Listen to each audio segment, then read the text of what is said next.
Okay, so I haven't done a review like this in a while, or actually a first impressions on this, and I actually did get to try this many months ago before it was released. This is one of 2 palettes from MAC's pre-customized collections.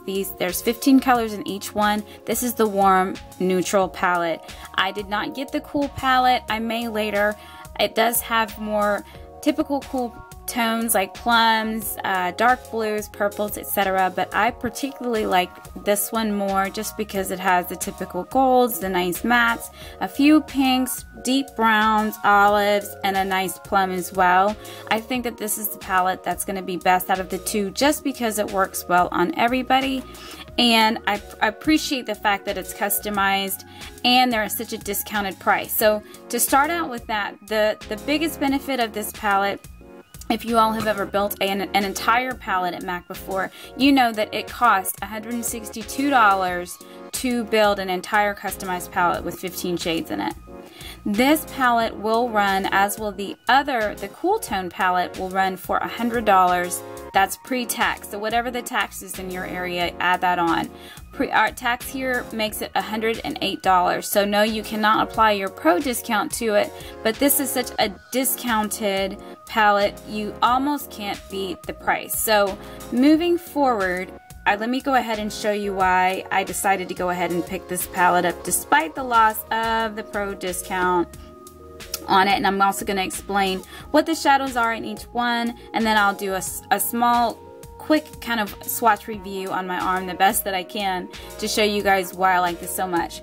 This palette comes with some staple colors that are in the standard MAC collection that you can always purchase, and then it also has a lot of new colors that you've never heard of and may not see again, and also some relaunched limited edition colors that wouldn't have come in a palette before. So that's what I personally like about it. So starting from, I'll go from the top here and then just left to right, left to right, left to right, if that's helpful. This first shadow here is Hay. The second one is Warm Breeze, Gingersnap, Dark Brew, and Dance in the Dark.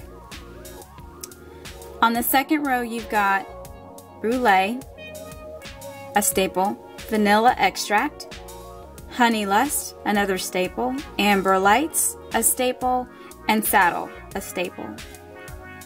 On the last row, you've got Lemon Tart, Creative Copper, Butter Fudge, Divine Decadence, which was a limited edition that came out not too long ago this year, actually, in another collection, I believe Temperature Rising, and then Unwind.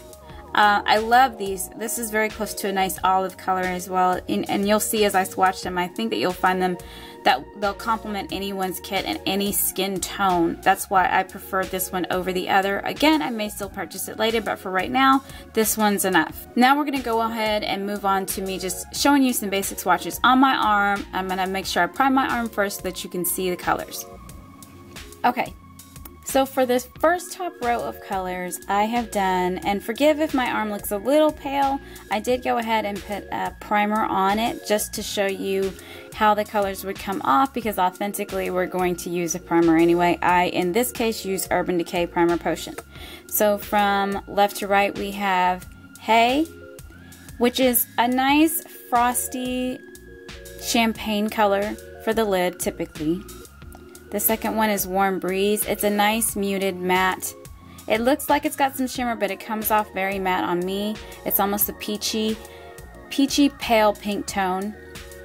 Next we've got Gingersnap. I love this. It's a nice beautiful coppery color. It's so pretty, and it comes off, and it's buttery too. It's very soft.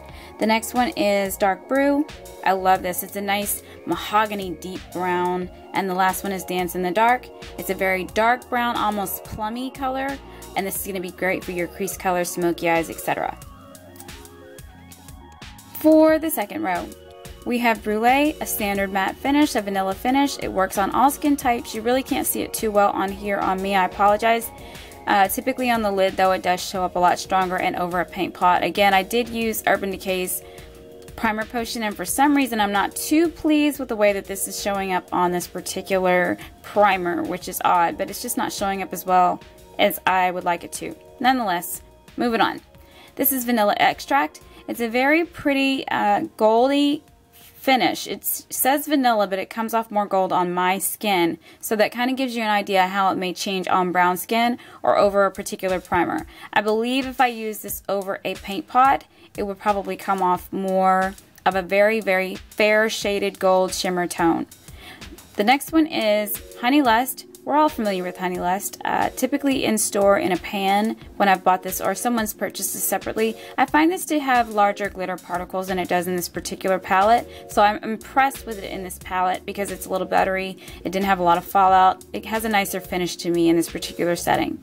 This is Amber Lights, another staple, another MAC staple. Beautiful gold, coppery, bronze, lid color, typically a lid color. I have found that I can use this on pretty much any skin type. It's typically a fan favorite, and I'm glad that it's in here. And the following is Saddle. And in this palette, this saddle tends to come off with a lot more opacity. It also looks more mahogany, and it didn't take a lot of swipes to get this much color, so I appreciate it. It's very soft. It just looks a bit different than it does standard in store. It looks a little lighter to me. This looks like a nice, strong tone, but that is in fact our regular good old saddle. Okay, now for the final row, and I am loving this one right here. This is called Lemon Tart. It's exclusive to this palette. It is a gorgeous, very opaque, frosty, true lemon color. It's like a true lemon yellow. It's not a bright gold. It's like a nice light yellow with a lot of frost in it. I love that color. The next one is Creative Copper. Love this color as well. It comes off more like, yeah, it almost looks like a real penny. On me it looks a little more bronzy, but in the pan it comes off like a penny. So it's going to change. Keep in mind all of these are going to change on everybody. The next one is Butter Fudge. Butter Fudge has a light shimmer to it. In pan it almost looks more matte, and I think depending on how you build it is how it's going to come off on each person, and also depending on what primer you use to set that color. The next one is Divine Decadence right here. Again, this is a recent release. This was a limited edition that actually came out this year, and again, these are coming off so much better in this particular palette than I recall them coming off in the individual limited pans when they came out. And then the final one exclusive to this palette is Unwind. It is a nice, almost golden olive kind of finish. So it depends on what you pair it with. I think with some of the duochrome colors and a lot of these shadows, they're going to change based on, as in any case, what you pair them with and the skin tone that you put them on. I really, really love this. I saw this, like I said, some months ago at Update, and I think that this was one of the reasons why I was like so drawn to this palette, but I love this palette overall. Okay everyone, so I hope that you found this information helpful. Again, this is a pre-customized palette by MAC that's coming out this year. There is also a cool palette. As I stated, I did not pick it up on the first go round and haven't decided if I will on the second. However, for somebody who's just getting started and maybe doesn't have a professional ID card, this is going to be a stellar thing to have in your kit. I would say go ahead and purchase both of them. You cannot beat the price on this even without the pro discount. They are running for $100 a piece. Granted, it costs $162, as I stated before, to build an entire palette like this without a discount. So even with the discount, I love the fact that there are the limited colors that they brought back and some even new unique colors. I will say as a whole, the colors are extremely pigmented. They're very soft and buttery. I didn't see any fallout issues. I wanted to go ahead and give you guys a peek at this before I used it in a tutorial, so I hope that you like it.